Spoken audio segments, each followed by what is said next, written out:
Hello, welcome to my presentation on the responsive evaluation model. My name is Jorge Marrero, and this presentation is part of the Educ 8010 Distance Program Evaluation course from the Interamerican University of Puerto Rico in Ponce. I will be discussing the following topics that relate to Robert E. Stake's responsive evaluation model. The objectives state what it is I wish to present. An introduction to the responsive evaluation model, an explanation of the responsive evaluation model, the advantages and disadvantages of the model, and my conclusions. Also, if there are any questions, there is a question section at the end. My objectives are to discuss the origin of this evaluation model, to discuss the important characteristics of the responsive evaluation model, to discuss the primary uses of this model, to analyze the advantages and disadvantages in its use, and to enumerate the fundamental skills necessary that an evaluator must have to employ this model. The origins of the responsive evaluation model. This model was created by Robert E. Stack. He was born in December 18, 1927. He is a professor emeritus of education at the University of Illinois at Urbana-Champaign.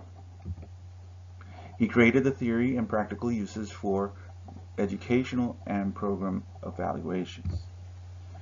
He created this model because he was unsatisfied with other evaluation models due to their over-reliance of their adjudication of responsibility of success or failure in the program being evaluated. And Stack revised his model numerous times, in 1967, which was his original model, in 1972, in 1975, in 1983, and in 2005 as well. Now, the characteristics of the responsive evaluation model include a focus on program evaluation, and this is based on the qualitative nature of the information gathered. Now, he says that there must be some sacrifices in precision in favor to increase the usefulness of the findings to the persons in and around the program, or that is the stakeholders. It is less reliant on formal communication and more reliant on natural communication. And it's based on what people do naturally to evaluate things. They observe and they react. And this model stresses the issues, the context, and the language of the participants, that he believes that this should be local. It should not be imposed from another distant evaluation process. And the responsive evaluations require planning and structure, but they rely little on formal statements and abstract representations. Now, some other characteristics of the responsive evaluation model is that, in his words, it orients more directly to program activities than to program intents. It responds to audience requirements for information. The different value perspectives of the people at hand are referred to in reporting the success and failure of the program. Stake asserts that all the purposes that an evaluation can accomplish cannot be served with a single collection of data. And each evaluator in each situation has to decide what to attend to. And the model needs interactive communication between the evaluators and the participants. Some other characteristics include: it pays attention to what is happening in the program, it chooses the value questions and criteria, and should not fail to discover the best and worst of the program happenings, and should not let a list of objectives or an early choice of data gathering instruments to draw attention away from the things that most concern the people involved. In program evaluation, there are certain events that need to occur, and Stake in 1975 enumerated 12 steps in the responsive evaluation process. First step would be talking with clients, program staff, and audiences to identify the program scope, how large or how small it is, an overview of program activities, discover the purposes and the concerns of all the stakeholders, to conceptualize issues and problems, identify the data needs of the stakeholders, select observers, judges, and instruments, if any, observe the designated antecedents, transactions, and outcomes, thematize and prepare portrayals and case studies, validate, confirm, attempt to disconfirm any hypotheses, to winnow and match issues to audience, and format for audience use, any findings. In order to do a responsive evaluation, Stake states that the evaluator must make a plan of observations and negotiations. They must arrange for various persons to observe the program. And with their help, the evaluator prepares for briefs, narratives, portrayals, products, graph, all the output or the product of the evaluation.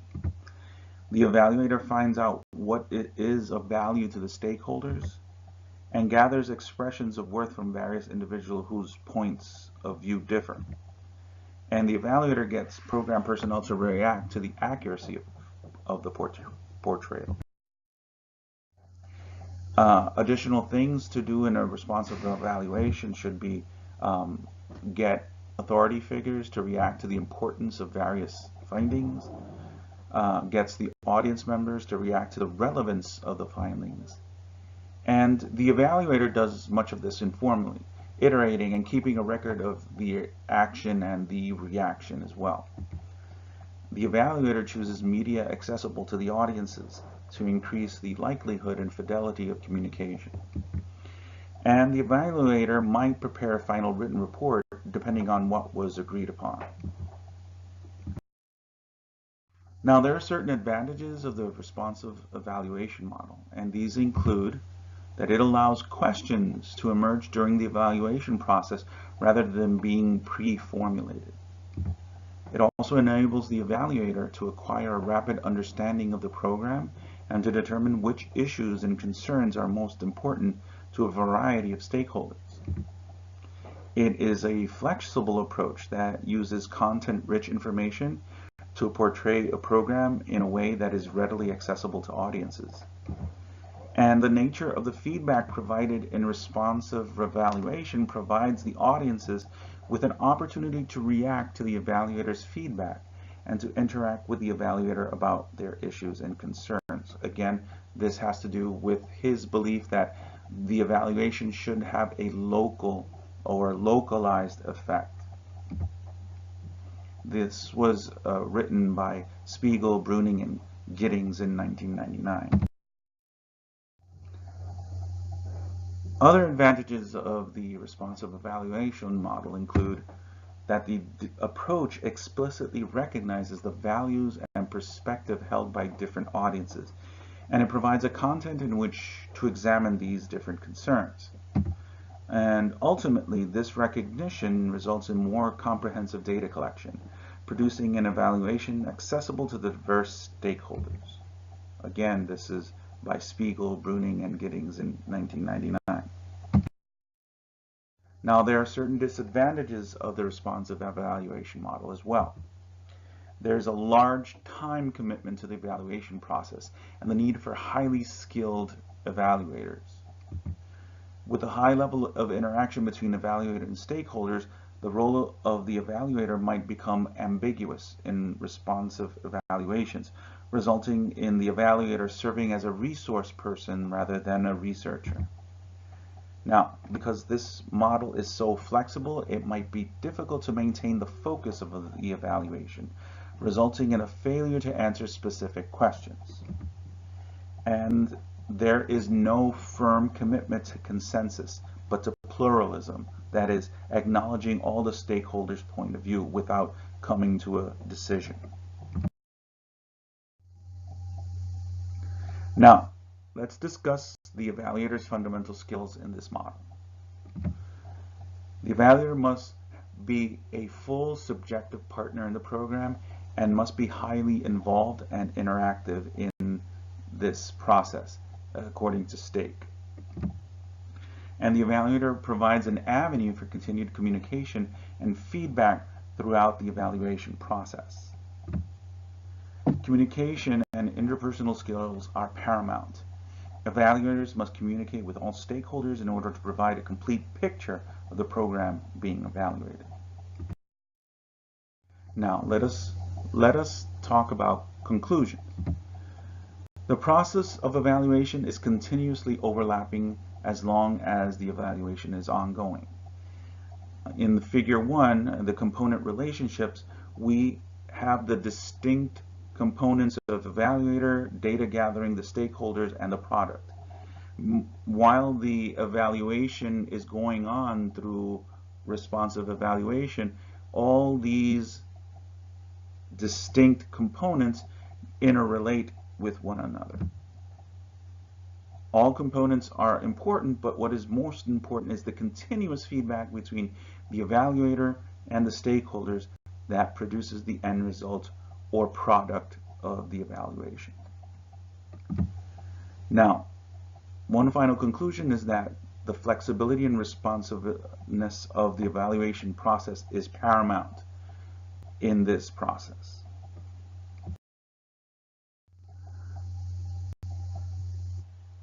I would like to leave off this presentation thanking Dr. Cesar Cedeño Feliciano for the opportunity to present this topic. And I would like all my classmates to refer any questions to me via Blackboard Messenger. Thank you very much and have a good day.